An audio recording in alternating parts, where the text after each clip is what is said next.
So we have another in our series about the anima, unusual angles on that you're unlikely to hear spoken about by some other people who represent Jungian ideas.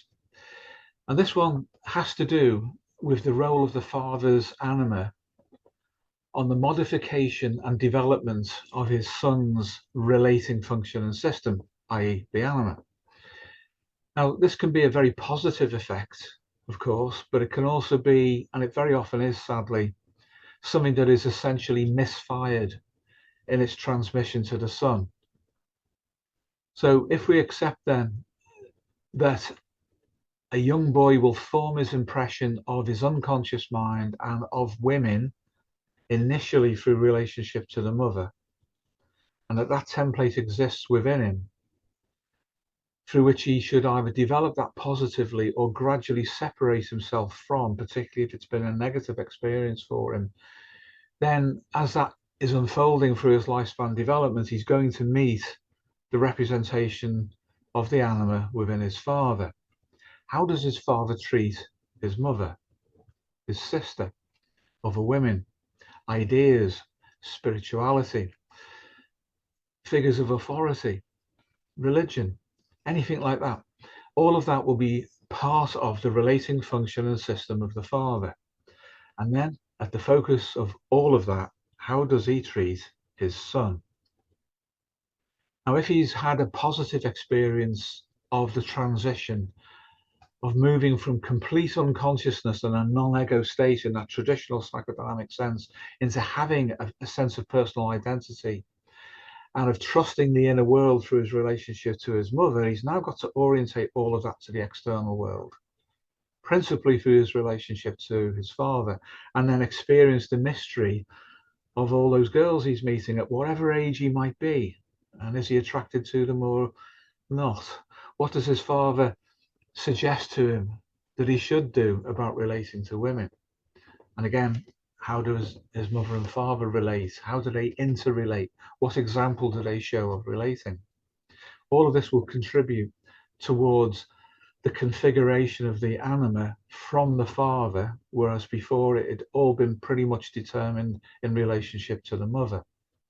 So the metaphor again is the cave, the maternal cave, and then the cave mouth, and then out into the world. So let's get this card up and have a look. Okay, so here we see the symbolic representation of these factors all coalesced within one image. We have a young man here, he's clearly of mature reproductive years, and he's in a living room, and it's probably his parents' house, and there's his father there doing his sort of alpha stance towards him, a disapproving, looking down look as if he's measuring his son's adaptation to the world and whether his son actually adds up to being at least equivalent to him or potentially better in his adaptations. And there'll be some jealousy if the son is likely to outperform him, and there could be some contempt, paradoxically, if he believes his son is not likely to equal or outperform him in the world. In other words, he's not performed his proper role at the mouth of the cave. Now, whilst this unspoken, or perhaps it's been concluded in terms of verbal exchange between the father and the son, has reached its pause, the son is as if hallucinating something that's appeared in his mind as an image and then superpositions on the outside. There is the representation, perhaps, of the Platonic form, and she's reaching out to him. This is a metaphor by image, but of course this is going to be coming from the inside, which you may intuit as a representation. And as he looks away from his father's gaze, it's as if she's on the outside and the inside at the same time, which of course it or she is. So what's going to determine that young man's adaptations to the world and to women and to relating in general? Is it going to be the mother's original impression upon him, positively or negatively? Is it going to be the modification of that through his relationship to his father? By this image, it seems to be, in this example, a little contentious, at least.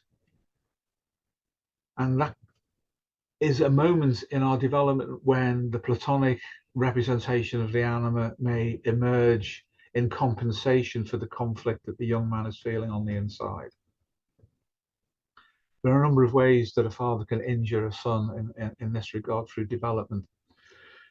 Firstly, through his own behavior, his manifest behavior in terms of relating and adapting to the world can be very, very collapsed. And if, as is the norm, and always has been, that young man as a boy adopted his refinement away from his mother of his self-concept about what it means to become a man from his father, then his father's anima is already beginning then to interpret on the inside and act as a block for that which he may have received, hopefully more positively, from his mother. And one of the ways that I know that many fathers can do this when they are jealous of their sons or they're resentful about their own life when it comes to relating to women, will either be to say openly or to insinuate, son, you will never get a woman as good as your mother. You're not up to it. You can't do it. You'll never do that. There's no point you even trying because you will never do it. You're inadequate to the task. I'm a man, I've achieved all of that, and you aren't. You won't be able to do it. And why would he say that? Because that's contra naturam for biological reproduction. So there's another drive going on there. That can emerge because the mother may have had a more favorable attitude to the son and may have weaponized the son during his growth and development against the father. That happens so much in families where children are weaponized against either parent or even both. They can be moved between them, which can cause a neurotic split in relating. And such a young man may subliminally believe this, even if he spoke to himself rationally, he wouldn't, but he might think, I can't do it. How can I do that? And yet when I look at my family, it's disturbed, it's disrupted. I can't even achieve a disrupted relationship because my father's telling me, either through his behavior over time or a direct statement, that I will not get a woman as good as my mother has been, even though I know she hasn't. That's not my experience of her, for example. I can't get a woman like that. I won't be able to get a woman like that. What can I do? Now, this can be an etiological factor in a number of adaptations to the world. Some of them can affect choice of sexual orientation, for example, because there is the need to redeem the relationship to the father in order to redeem a relationship to the self, in Jungian terms, on the inside via the ego. So the desire to meet the rejection is so high, and the desire then to separate from the accusation that the mother's been too close to us means that we go in that direction. That's not always the case by any means, but it is for some people. For others, they occupy a void, and they avoid life by doing this. The void is where I do nothing. I can't relate to women because I can't ever get a woman like my mother, but my mother's not that good, she's not that nice, and my father disapproves of me as well. So a young man, before he reaches the age of this representational figure, is probably already, in those cases where this applies, already been conditioned to have a complex which receives those suggestions externally and then disrupts compensatory signals on the inside so that the complex itself is maintained in a maladaptive state. An individuation neurosis basically can be induced that way. But the genome and the Platonic field will attempt compensation. And that can be summed up in something like this, that a more representative form, a Platonic form of the feminine, can emerge spontaneously in fantasies, attraction to specific women,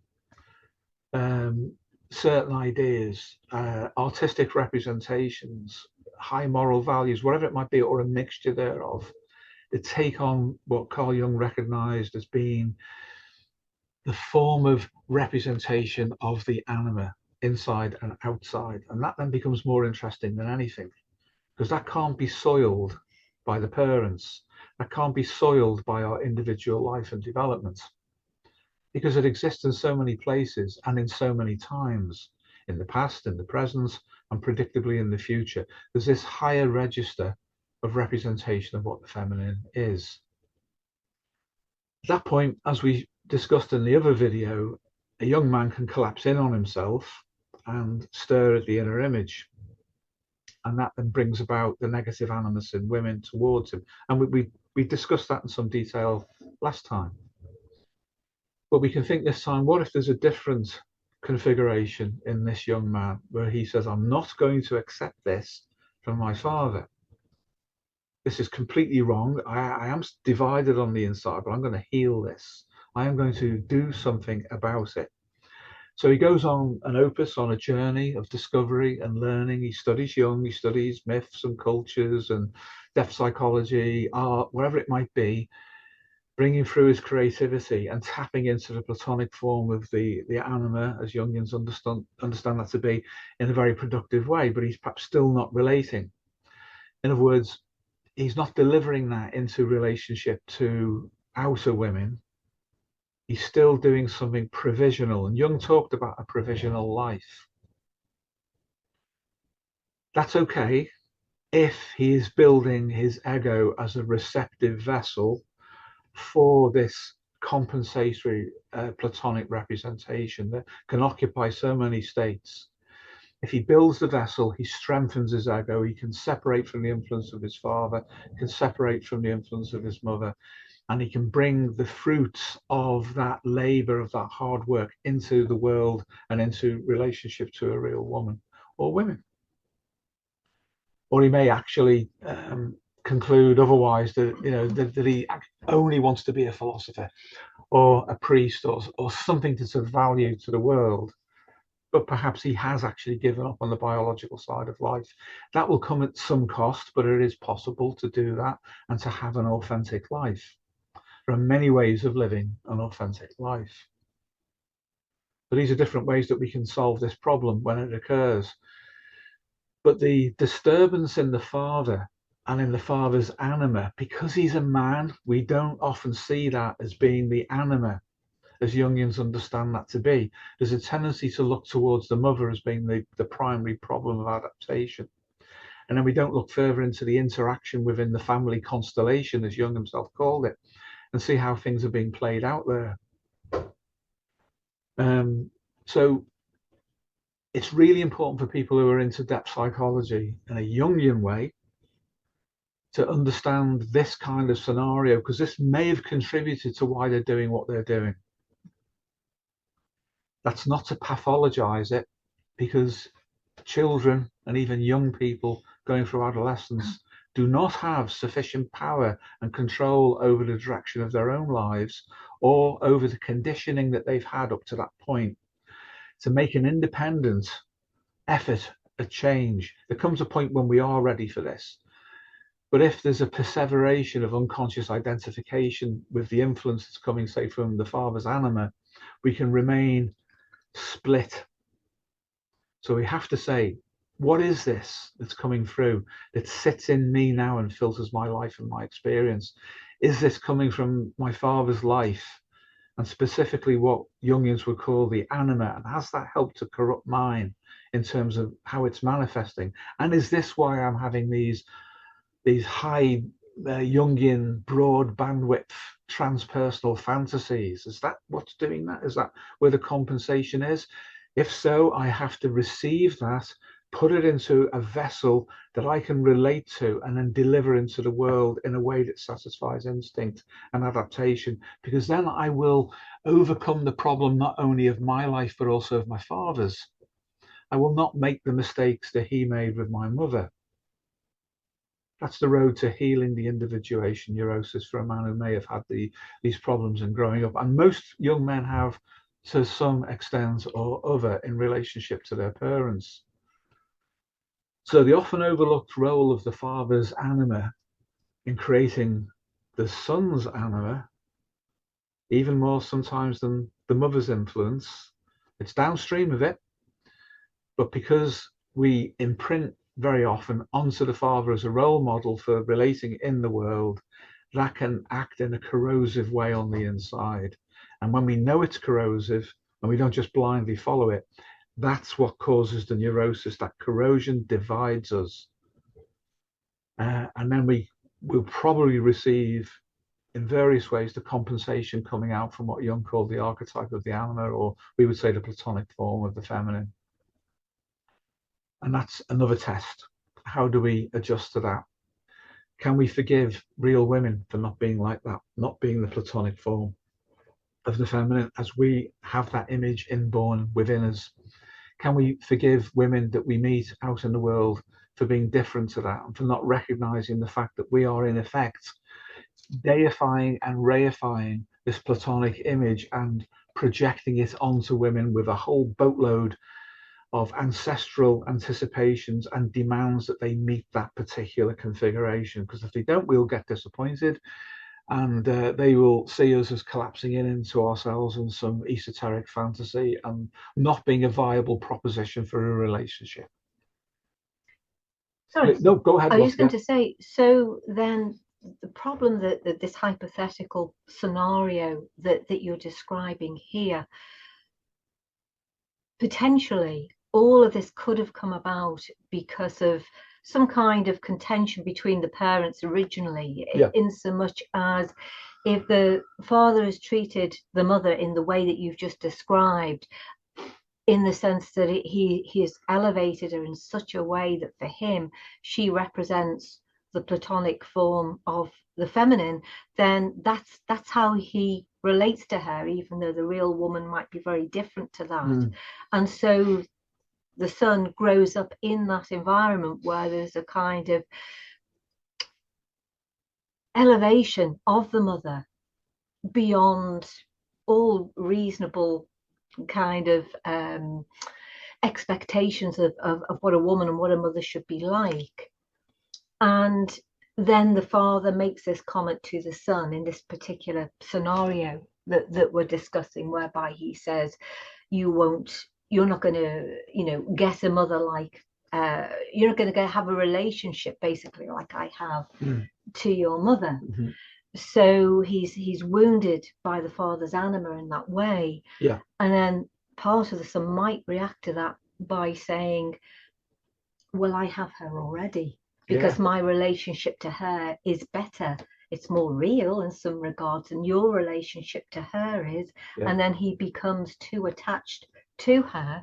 And depending on what the mother's animus is like towards the father, she may then go along with that because it serves her purposes as well to go along with that. And so in effect, the relationship that the father tells his son he will never have, he already has, but in relationship to the mother rather than another woman, which of course would be the normal and adaptive way for things to progress for a young man. So the whole situation really, and I know it's a hypothetical one, but we do see it, has come about from men, from a single man raising a woman up, another individual woman up to such a degree that she cannot live up to that. She's not capable of living up to that. But nonetheless, he insists on projecting or seeing the instantiation of the Platonic form in that woman, and for the son, obviously, in his mother.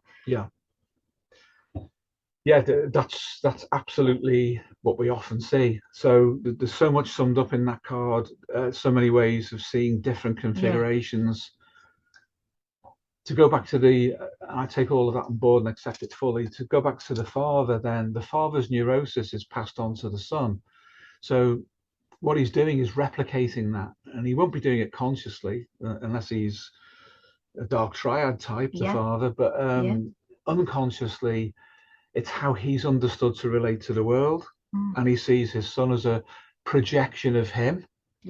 And then he therefore the son has to configure the same adaptations, maladaptations that he has had.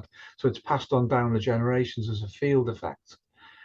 But where you have a son who is perceptive enough to separate from the psychology of the parents, which Jung said was necessary in order to individuate, said you can't do it unless you do that. I think that's true.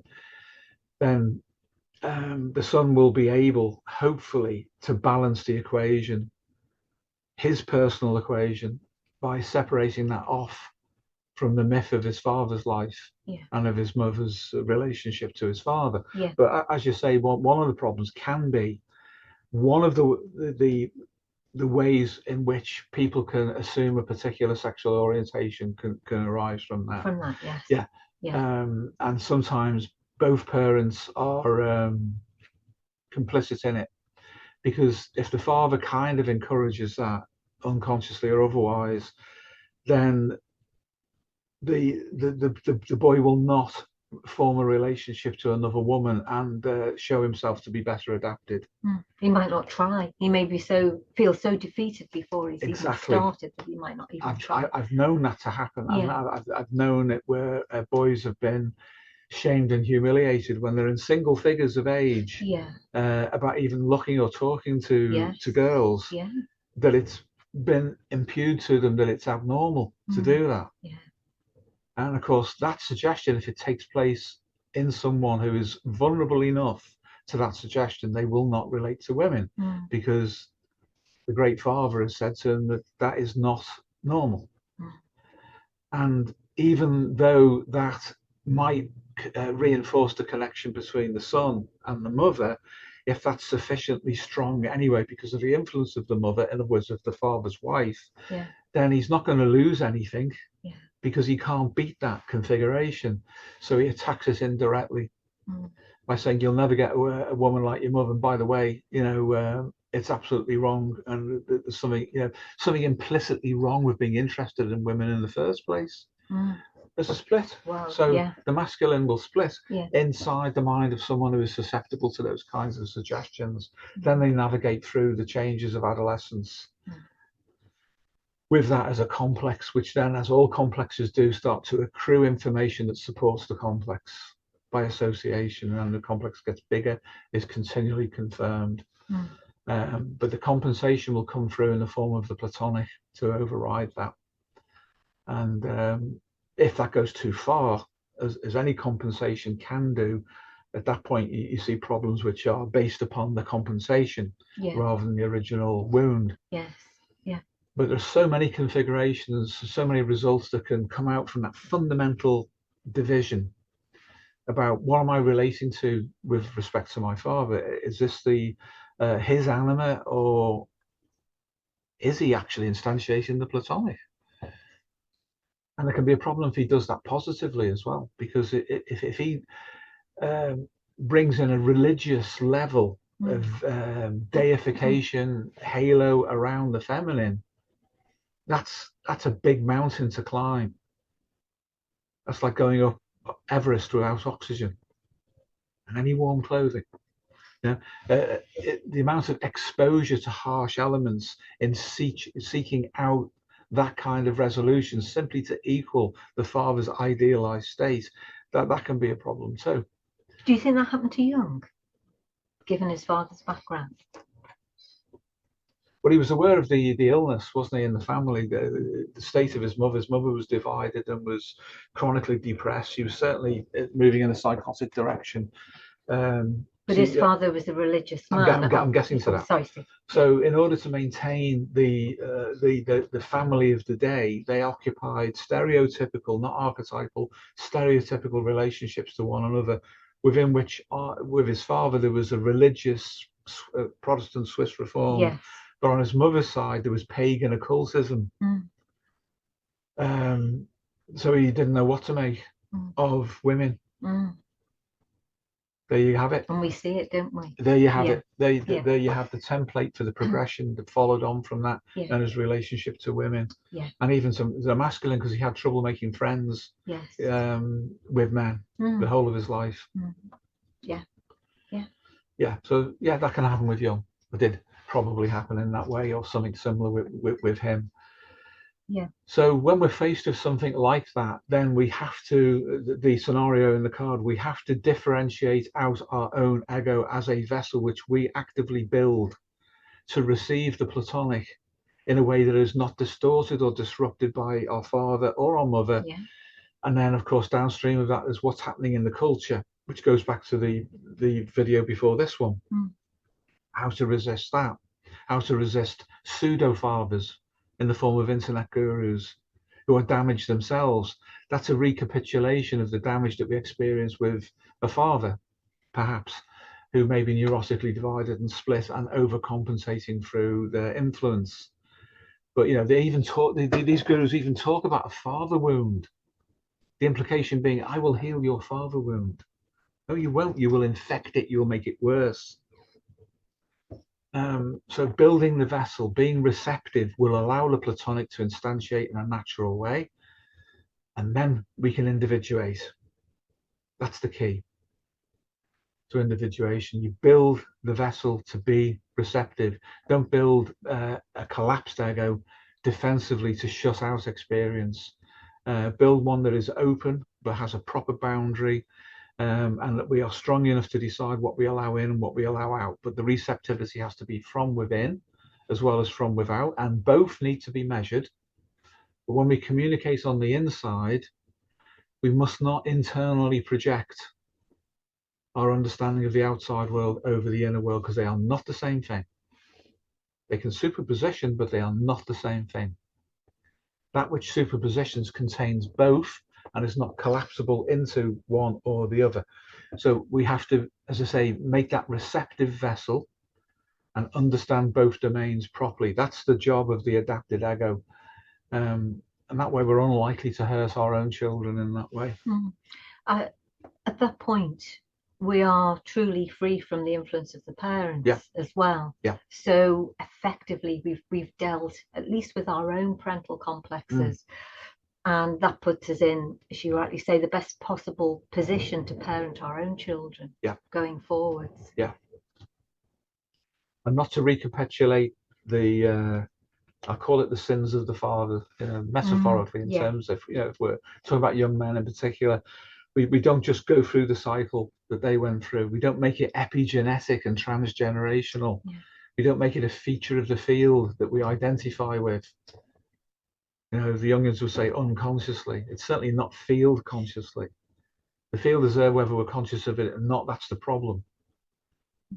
We have to build a vessel to receive it. Then we have the best possible chance of understanding it and modifying our own life accordingly. So should we throw it open to anyone who'd like to contribute to that or ask any questions? Please feel free.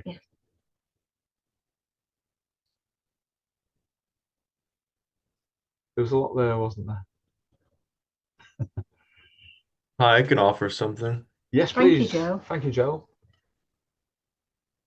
One thing I've noticed, both personally and when working with other guys, young guys, is that there's this kind of belief, or they take a ego position that they can't have insight into their father and his personal myth, and they can't progress past that because there's this kind of attachment. And this is, I'm sure this was embedded in what you guys, everything you've shared today. I just noticed that there's they don't have the ego strength to sit with the realization, really the instincts that would want them to detach from the parents, from the father, and actualize themselves as a man. Now it's really interesting to experience that in other people, in other young men, and because that's, I mean, your instincts want that. Well, they want you to move outside of the mouth of the cave and into this onto the savannah. So it's really interesting. Yeah, I think you've hit the nail on the head there, because the limitations of our fathers are so deeply ingrained and implicit because we develop in relationship to them. We absorb that, we absorb their field, and it might be that they are not very good at doing certain things, and we believe that we're not. We just simply accept it. Like, how can I do that better than him when he can't do it at all? And yet to do it better than him is necessary to be adapted. And at that point, we regress, we become infantile, non-pejoratively. This is just the power of those suggestions, and we back off making the adaptations that are necessary. And that again is when fantasy can emerge. And that's not always a bad thing. It's what we do with it. If we convert fantasy into imagination, that then leads to action, that's a good thing. And we may have to sit with the fantasy for a while as a safe holding space while other things catch up. But when young men become older men, and only by a few years, late teens, early 20s, if fantasy is still the primary form of adaptation, then the holding space that we built to protect our relatively immature ego as we're growing becomes a trap. A better alternative to reality. And there are so many internet gurus out there who push fantasy all the time. It's awful to do that. You don't free someone by doing that. You create another attachment. If this is, for example, a young man and a male internet guru who's pushing fantasy, then somehow they confirm them. It's actually the complex. The holding space complex, which started out positively, as many complexes do, but they exceed their sell-by date, their use-by date. It's well past that. But then the internet guru, the pseudo-father, says it's okay to have fantasy. Jung was into fantasy. Jung was into active imagination, which is overactive imagination, which is fantasy. And the attachment then deepens even more to that, and to fail to adapt on the outside. So they confirm an extended adolescence. Yeah, they do. In a way. They do. Yeah. And that's how wolves treat domestic dogs, apparently, according to Caesar and Caesar Milan. That they are so much more mature and adapted to instinct than dogs. The dogs are like puppies or adolescents, even when they're at the full level of development. Their instincts are by comparison muted and latent. But yeah, and by that analogy, then the internet guru is the wolf, who's exploiting that tendency to remain fixated. So we are all capable of self-healing, because biology is gifted as homeostasis, but that homeostasis is not only biological, it's psychological, psychosocial, it is whole field. If we open ourselves up to that, then we reach the level that the Jungians believe takes years, and it doesn't if you do the right things, because the self-archetype is just really a mixture of the projection of the genome into psychological representation of itself, and at the same time of homeostasis, as that superpositions between the Platonic, the biological, and the material world. That's all it is. But if we reify it and turn it into a deity, and by implication into some kind of second or third order father figure, then that reification means that we're still dealing with the complex. We're not anywhere near the so-called self-archetype, the way that Jung likes to describe it. So it's better to think of that this is the projection of the genome into psychology as a representation of itself to the ego. This is bigger than you. Yeah, that's the self-archetype is bigger than the ego. This regulates your lifespan development. Yeah, the self-archetype is supposed to do that too. This contains all possibilities for development. Yes. Well, the genome does that, and so does its related fields. And the ontology of lifespan development that unfolds from the genome and its related fields, that is the arc, the trajectory of life that some Jungians go on about through the self-archetype. But if we only think of it in that way, we run the severe risk of replacing Jung's intention with a complex, which has merely changed its persona to adapt to the ego and keep us trapped. So there is no need for a psychological reductionism. There is no need for a biological reductionism, but there is a need to understand the field nature of the human condition and its extended existence at all of those different levels. And then the natural psyche communicates, it seems, because it trusts the ego not to internally project all sorts of nonsense over it. Yeah, you really encapsulated it there, Joel, as you often do. Thank you. Thanks. And just to add to that, the orientation that towards self-correction and healing that will go around, move beyond any disappointment or resentment that somebody might hold of the real father. Yeah. And that can begin to allow, as you begin to actualize your own personal myth and link up with your own instincts, you can forgive him, as you've said many times, and begin to have a different kind of relationship with him. And you can also sit with the possibility, the reality that you have more insight into uh, certain matters than he might, but that doesn't diminish, Yeah. the relationship and who he is as a human being.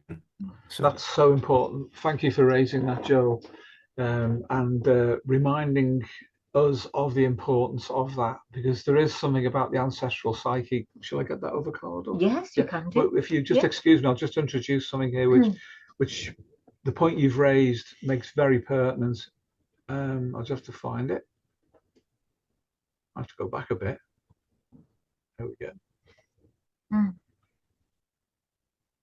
Right, now let's get share off. There we go. I don't know if you guys can see this one. This is part of this. It's a chapter heading for the book Paul and I are working on at the moment. And oddly enough, that looks like the same guy, doesn't it? He's grown a bit more of a beard, but he's the same guy. He turns up in most of these cards for some reason. Poor fellow, he's experiencing everything. And basically, what this is the ancestral psyche from father to son, from genome to mind. And the healing that you've mentioned, Joel, the healing of the past is a responsibility that we can take on for ourselves. With the right intention, we can achieve it in relationship to a living father. But where the living father does not want to change, doesn't want to put his hand on our shoulder in confirmation, physically, within the genome, there is the ancestral psyche itself. All of the fathers we've had right back, and here it's beyond the horizon. Every single generation, and those men survived everything that was ever thrown at them, enough to reproduce. And their collective experiences reside in your individual genome as a representational field of that success and of having navigated all of those problems. And that is latent even in a father who has not been able, for whatever reason, to confirm us or to actualize that in his own life. We can be handed the burden, the responsibility, the duty to bring about change on behalf of those who went before us. And for those we are yet to touch on their shoulder. So that's an important thing, that we can heal the past through our life without resentment, with an integration of forgiveness and understanding. But we have to build a vessel, as has been said, in order to be able to do that. Because they will try, part of the father is trying, even if it's not the psychological part of them, not the ego part of them. The field of their genome intends that we are born in each generation with the potential for completing the tasks of the past in anticipation for those of the future. So being able to receive that is really important. And as you say, you've got to build that vessel in order to receive it. And it'll be as if then they are all satisfied, because perhaps we got it right for them. or more right than they were able to, given the conditions under which they lived and the times in which they thrived. Then it's our burden to pass that on into the future. So thank you for that, Joel. That was an important reminder.